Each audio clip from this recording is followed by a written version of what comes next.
Huu ni mti wa mzimu. Wa mzimu. Mti wa nini? Wa mzimu au wa mizimu kikwangu mimi. Sawa, kwamba mtu anapokuwa anashikwa na maradhi yale ya kimila, maradhi ya kimila, nafikiri utakuwa unafahamu. Ndio. Sasa tunachukua majani haya, hii miti iko kama mitatu. Ndio. Umeona? Majani tofauti. Unayaponda sehemu moja. Unachukua unaanza kumponda sehemu nyingine. Unafanyaje? Unapokuwa anaumwa kama adhabu. Umeona? Kama labda ulisema kitu fulani, nataka kufanya hivi na kufanya, kila mazingira kafanyaje yakakushika. Sasa yanakuathiri. Unafanyaje? Tunamvua. Mmoja hapo ni huo. Maana mtu nini?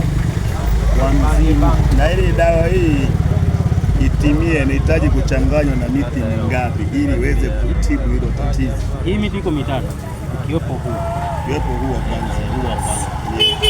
Nyingine miwili iko pale shambani kwangu.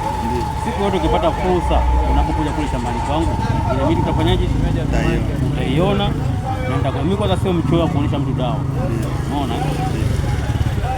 Kama anavyoonyesha katika video yangu iliyopita nyuma kule kwamba tiba na ushauri. Maana yake ushauri wewe mhitaji au mgonjwa wangu, kuna moja, kuna mbili, kuna sababu kwa nyingine wewe wapone. Naombea watu waendelee kupata nafuu, watu wenye matatizo mbalimbali.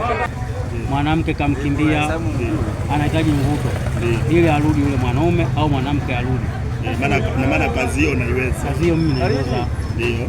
Ndio kazi yangu au mtu anafanya biashara zitoki. Basi natengeneza mazingira ya mivuto, dawa za mivuto zipo inshallah kuuza Mungu. Patikanaje? Kwa simu kwanza 07 87 931 009. Kirudie tena 07 87 931 009. Unapopatikana katika namba hiyo. Basi mimi niseme nakutakia heri inshallah. Kwa Mwenyezi Mungu na mimi nakutakia kila la heri. Allah akujalie na sisi atujalie sisi. Amin.